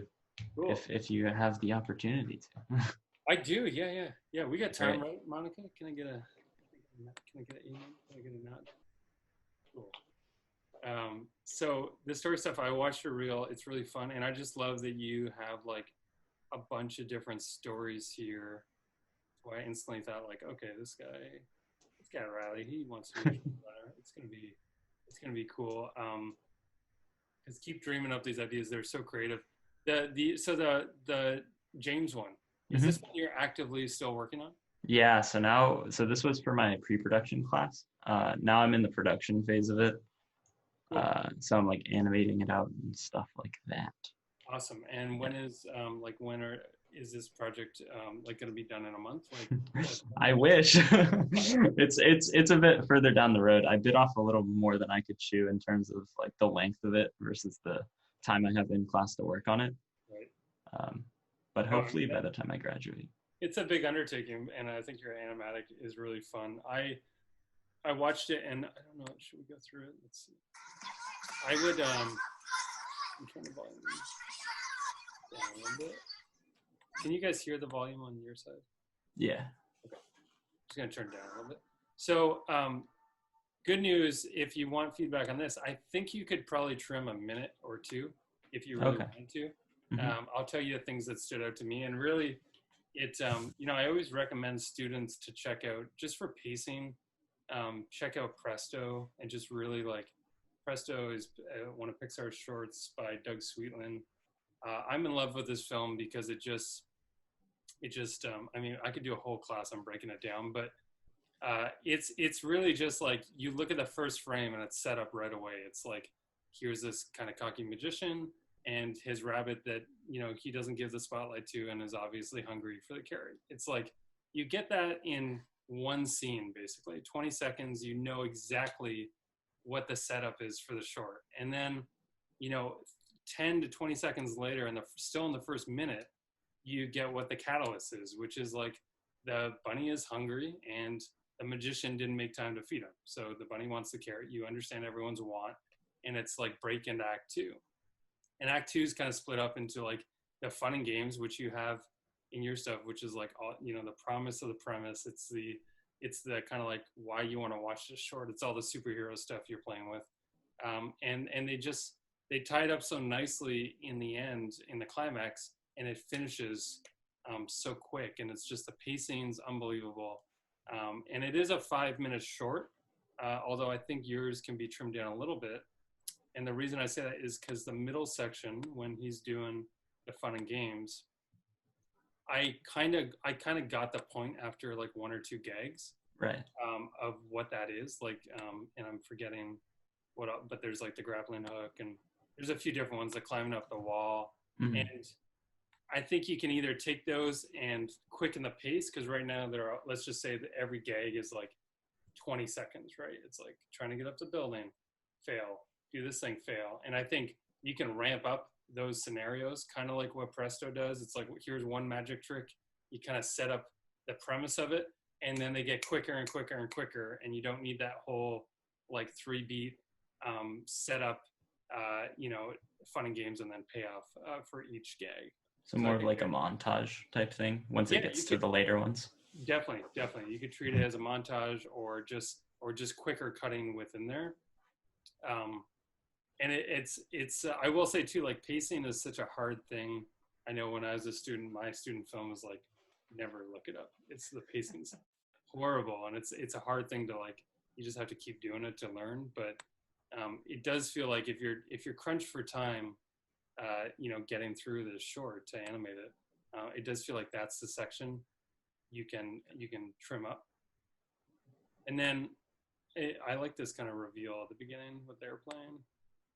Let's see. I think there's 2 suggestions I have, and sorry, I'm not going to play the short for everybody to see, so I hope people have seen it. It's really cool.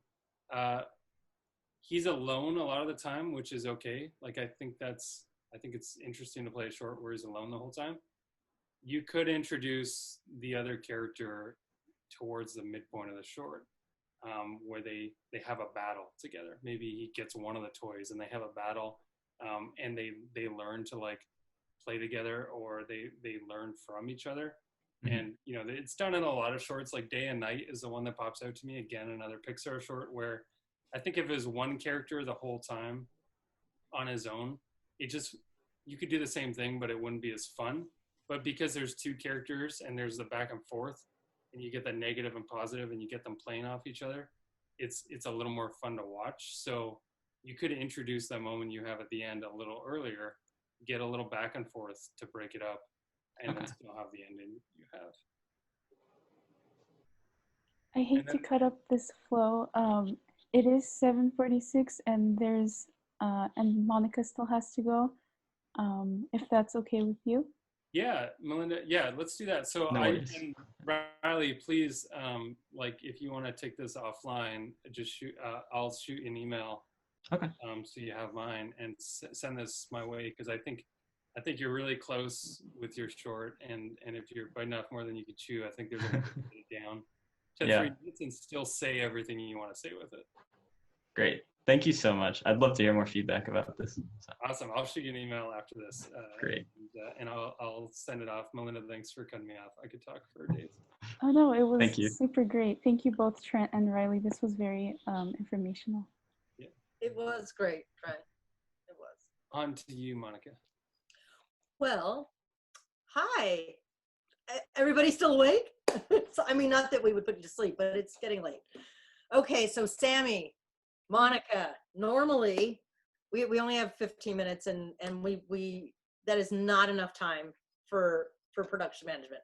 I need an hour, because generally what I do when I start my sessions is I will always give a little bit of info on Rise Up Animation, because I always want to manage everyone's expectations. And you'd be surprised, people sign up and they miss the fine print. So I always remind them, you know, what our mission is, and I let them know that it's a one-time session with an industry professional, and that it's, you know, you can sign up again. But then I also tell them they're so lucky because they got me, and that means that they can email me when they have questions, because it's a lot of information in an hour. You know, you just saw how much Trent gave in 15 minutes. So I'm one of those people, and I've already given Sammy my Rise Up Animation Gmail email, so we're actually going to have a full session after this.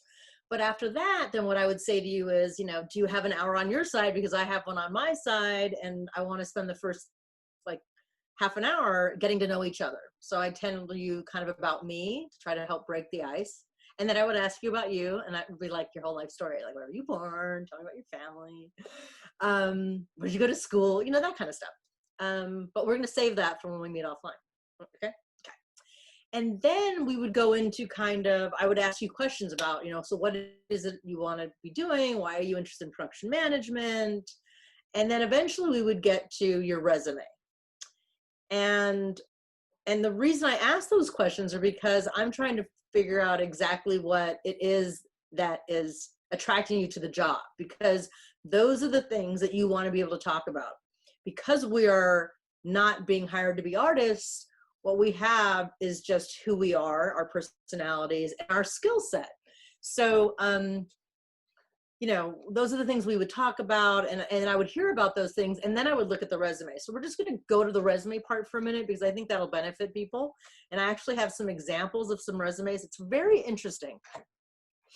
So when I was in college, resumes were so boring. I mean, they were so, because it was business, you know, I was in international marketing, and it was very much, you know, just very professional, no color really, maybe the paper, you know, just very.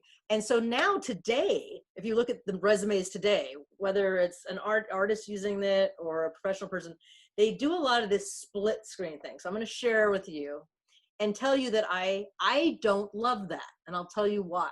So I'm going to show you some befores and afters. Okay, all right. My desktop. Okay. So let me move you guys over here. So interesting. So I pulled up some just off the internet really quick, just some examples. So like there's this one where you've got this guy, and it's, like I said, it's split, right? So you can see that there's stuff here, and this one's not too bad actually, because the bulk of it is on the left. The ones that I find even harder are the ones that are literally split kind of down the middle, and there's so much information on them like this, that you really kind of almost sometimes, I mean, I wish I could show you. There's one that someone sent me, but I don't want to share it because their name's on it. It's so busy that it's almost saying, don't look at anything. Do you know what I mean? And, you know, in the United States, like a lot of countries, you know, we basically read top to bottom or left to right.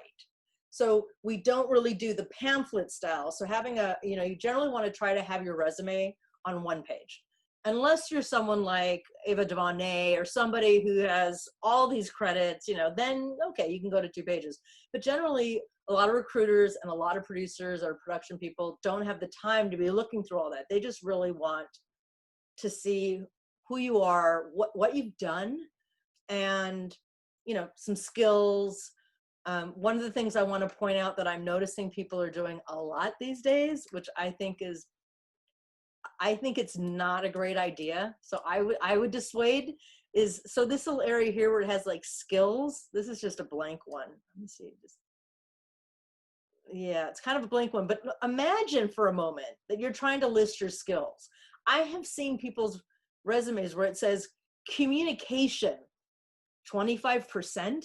Like, you're basically telling me what you're not great at, and you never want to do that on a resume. You always want to look your best, honestly, not only on your resume, but in your interview. So this kind of look I would reserve that for, it would have to be really, really clean. So this was one of my mentees. I love Malachi. He was amazing. And so he started with this, and and it was not bad, not too overwhelming, but I suggested to him, maybe he might want to take a crack at doing something a little bit more simplified. And so he did. And so he still has his box at the top. We didn't really know what he wanted to be doing because he had a concentration in film and television, and like, do you want to be a director? Don't you? So for him, it made sense to have a little bit of a professional summary or maybe an objective at the top. I feel like if you're just getting out of school, it helps to have that. If you don't have any real experience, you can put your education at the top as well. But if you have some good experience, then by all means, put your education at the bottom, because that's what we're used to seeing. We're used to seeing your name, your contact, maybe an objective or summary. What your proficiencies, I generally like to see those at the bottom. So I would want to go straight into your experience. I want to know what you know. And I want to see them bullet pointed. I don't want to see a big paragraph, because a paragraph is something that it makes me really, it's like, it feels like you're reading a book. You want to see bullet pointed items about what this person accomplished or focused on, or what was their claim to fame, so to speak, at that particular place they work. So you also want to use language that's really strong, powerful. And I actually have a document that I'll share with you that's basically what makes a stellar production management personnel. Something like, leadership and great communication skills and attention to detail and reading the room, things like that. So what you want to be able to do is, if you know that's what we're looking for, you want to be able to put in your resume verbiage that supports that. So when someone reads it, they can read, created and maintained a budget for blah, blah, blah. It's like, oh, wow, okay. So those are things to be thinking about. Then I would put my proficiencies or my skills. And when I talk about skills, I'm talking about the things like, do you know Photoshop? Maybe do you know the Google Suite or Microsoft Office? Because as a production person, those are the things that we really need to know, right? Maybe you've done some shotgun work and you understand shotgun, which is a tool that we use at a lot of the studios. It isn't the only one, but it's one that you can buy from them off the shelf, and then they customize it. So it's something, they actually have a free tutorial you can use. So those are the things that I think are important to put in the skills. I don't really, and that's just me, I don't feel like it's important for an individual to be listing, I'm a great communicator and I'm really organized, or doing, like I was mentioning, like those lines where they're like, well, I'm 80% good at communicating. No, don't tell me that. I need someone who's 100% great at communicating. So for me, I feel like that skill set that we're talking about, where like people like to list, I'm trying to see if it's in this one, where one of these ones where this guy had like, I don't know. He has some things listed here that are like those are mostly skills. So that one's okay. I apologize. I wish I had a better example of a really bad one, but I don't. I have one. I just don't want to pull it up because I don't want to embarrass anybody, because it's being recorded. But if you're having to spell out the fact that you're good at time management, then to me you're not putting that stuff into the jobs you've done. I want to see that when I'm reading one of your bullet points, that like how you solved a problem, or how we're able to juggle multiple things at the same time. So it shows that you can do that type of stuff. So I would put it in the language. So let's look at your resume, and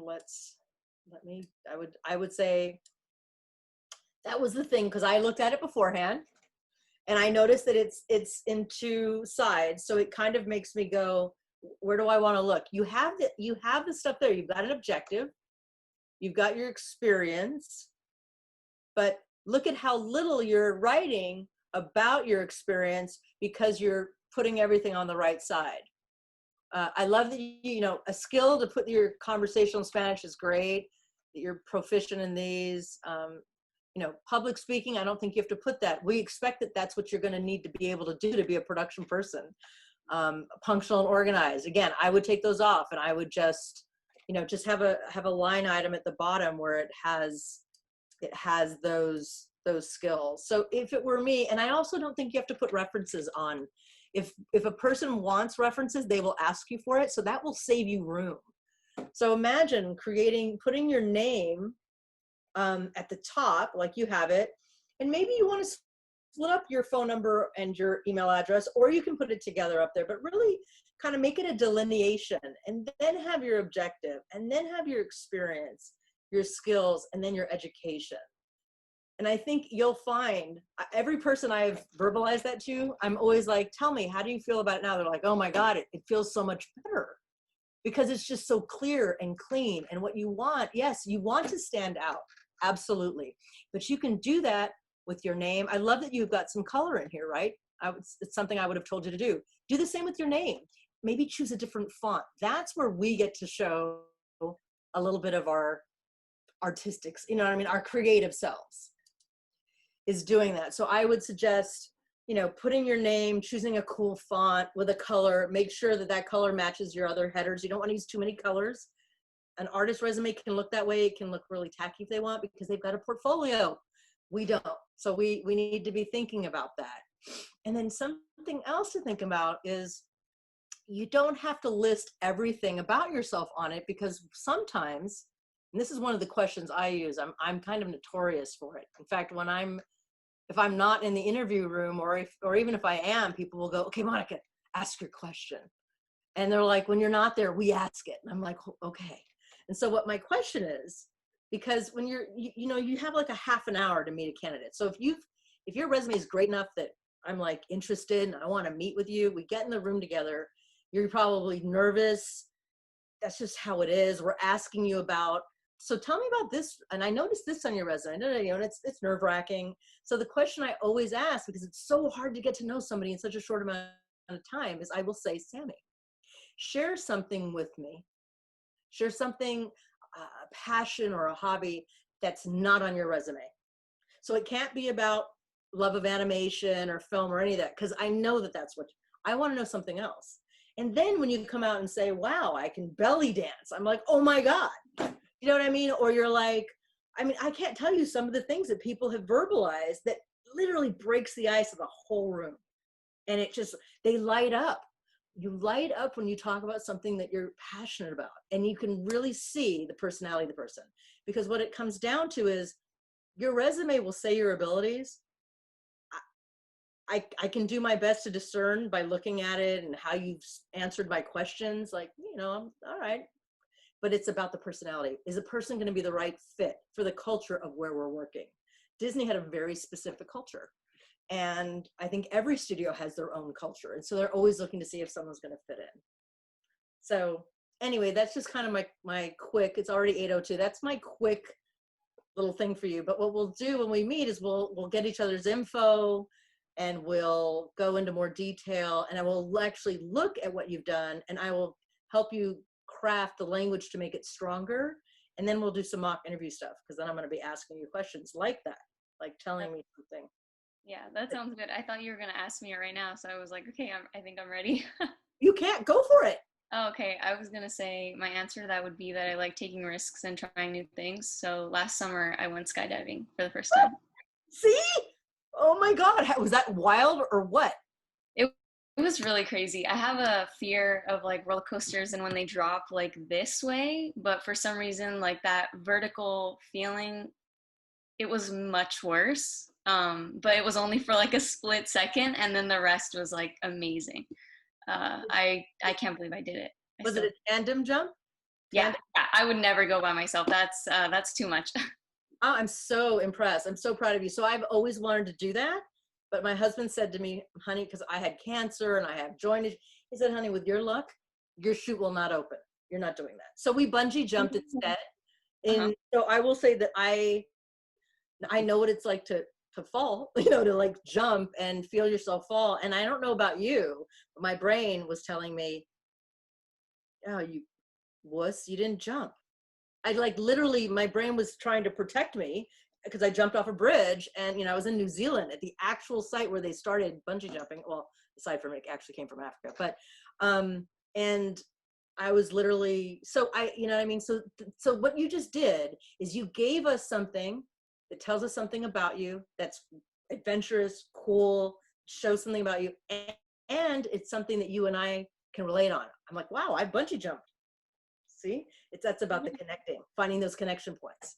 You know, I would say if somebody said to me, well, what about you? I'd be like, I love to cook. I took 50 culinary classes, and you know, most people like food, some people don't. So there's usually a connection there. Excellent. Excellent. Thank you for sharing. You're welcome. I hope that helped. We did. Yeah. So you email me and we'll set up a session. We'll do a Zoom, okay? Monica, All right. that was awesome. This is my first time sitting in on a Monica review, and it's awesome. And Sammy, cool to hear your skydiving. Yeah, that's really rad. Also, belly dancing is my thing. Huh? Belly dancing's your thing. I know. I'm sorry. I didn't mean to. You're exposed now. This is recorded too, so everyone will know. I only play Yes. after 9 p.m. Prepare with a video once everyone's like, I want to see your belly dancing. I have my bungee jump video. It's pretty crazy. I'm all, yeah, it was, anyway. And Clay, my husband bungee jumped, and his was the most beautiful jump you've ever seen. He did a swan dive. I'm kidding. I love it. Of course it was. It was. I mean, it was beautiful. It was a swan dive, and then, you know, he went down, and as you know, he brings you up and back again, and he sat up. He looked around. Meanwhile, I jumped, and I think I was covering my face because I was like, oh my God, I didn't jump. I can't believe I didn't jump. I'm such a wood. You know, I was so like, and then I took my hands away after it pulled me up, and I was like, oh my God, I did it. Anyway, yeah. It's gotta be the animator in Clay. He's like, okay, nice arcs. Okay, overlap a little bit. And then timing. Okay, and draw. But he hurt his knee. It hurts to this day, and I didn't get hurt, which is really crazy because I'm such a klutz. Oh. All right, so we are out of time, aren't we? But you've got a couple questions, like 2 questions here. What do you want to do, Melinda? We are comfortable with going over time if you both are. I understand if you have to go, so you could let us know. Either way works with us. I think I can take one question and Trent can take the other because one's for animators and the other one's from Kimberly, which I think I can. Yeah, let's do it. And I see 3 questions. Yeah, I think Alyssa's was the same. It's the same question, but That's she correct. went anonymous by mistake, so she resent it. I see. See, that's why I'm the producer. Yeah, I know. Yeah, I can't read. I'm with you, sweetie. I'm with you. Sorry, I didn't quite catch that. Could you? See, Siri can't even understand me. So, do you want me to take the first one, Monica? Sure. So have you had the opportunity to look into disabled community example, exceptional minds or lights, camera access? And we don't actually normally go into the other communities, but we're open to it. So if someone is disabled and they are a person of color, BIPOC, they can absolutely sign up, and reach out to us at riseupanimation at gmail.com. And we try to help everybody in any way we can. You know, we have to be 18 and over. But even there have been times where we've had some folks who've been like on the spectrum and younger. And so what we'll do is I've actually told their parent, because a parent's reached out and said, you know, my child is autistic and I think this would be great. And so what I say is, why don't you sign up, you know, yourself, and then we'll schedule it and then bring your child in and then we can do it together because we can't be doing it one-on-one with someone under 18. So absolutely, Kimberly, we're just welcoming of everyone. Of course, they do have to be a person of color, BIPOC. Yeah, and I'll add to that too, that Rise Up is, you know, we're small and nimble and we try to be adaptive too. So, you know, we did start off just like a couple of disciplines. And then, you know, when Monica came in and production management came in, it's like, let's open this up to all the talent in the industry, which does include the production side as well. And then on top of that, all the time we're getting feedback like, hey, I have a mentee that is hearing impaired. Can we do email feedback? Things like that. So the feedback is welcome to us too. And we're trying to adapt wherever we can. Absolutely. Okay, so to Anonymous or Elisa's question, as an animator, do you have to know how to use Toon Boom Harmony in order to be or have a career in animation? I'm pretty new to animation, have little resources to practice it by paper. I just recently downloaded Rough Animator app for the iPad and have been animating nonstop since. Well, that's awesome that you're animating nonstop, first of all. We do get this question a lot, and it's something I tried to figure out in school too. And at the end of the day, no matter what, animation, the skill of animating, all these different tools, whether it's Maya, Blender, Toon Boom, Flash, paper, stop motion, they're just a different version of the pencil. It's just another tool to execute your animation. So however you're choosing to learn, you really want to focus on the principles of animation, and you want to do studies and body mechanics, because once you know those things, the acting, all the principles that the 9 old men created, and you can learn those from The Illusion of Life or The Survival Kit or Eric Goldberg's book. Like, there's many resources out there that if you can't afford an expensive college or an online class like Animation Mentor, and if you're driven to learn animation, there's free resources out there. I myself went to a little 2-year college program, but I went through the Animation Survival Kit page by page. I did all the exercises, everything.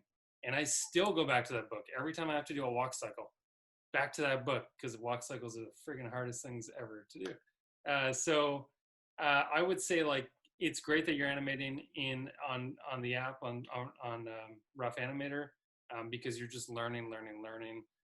And once you get out there in the industry, you can learn the different interfaces for the programs. My personal journey was doing 2D on paper in college, and then every other tool I learned, which I have worked in Toon Boom, Flash, Maya, were all self-taught. So those are things you can learn after the fact. There's tons of resources out there. I would say when you're in school, don't just think I have to learn Toon Boom if I want a job in animation. You have to be a great animator.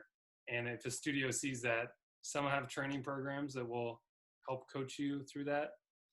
And some studios will just take a risk on you and say, we know you can animate. It's going to take 2 weeks for you to learn Toon Boom. Let's do this.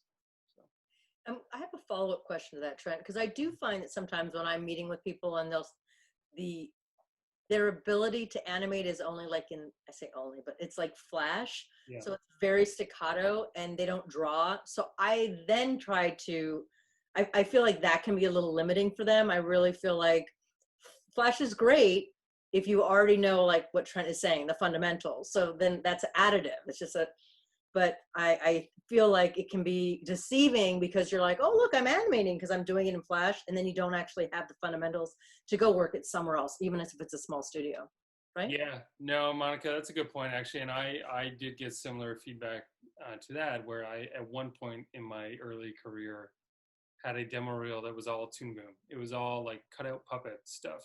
And I think, the animation was okay.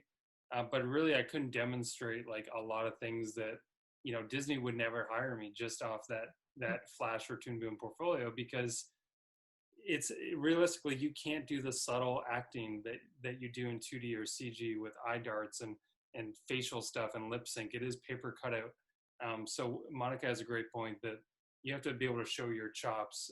So choosing whichever interface or program the best shows that, I think is really important. And then there's one other thing I want to mention because Trent brought it up.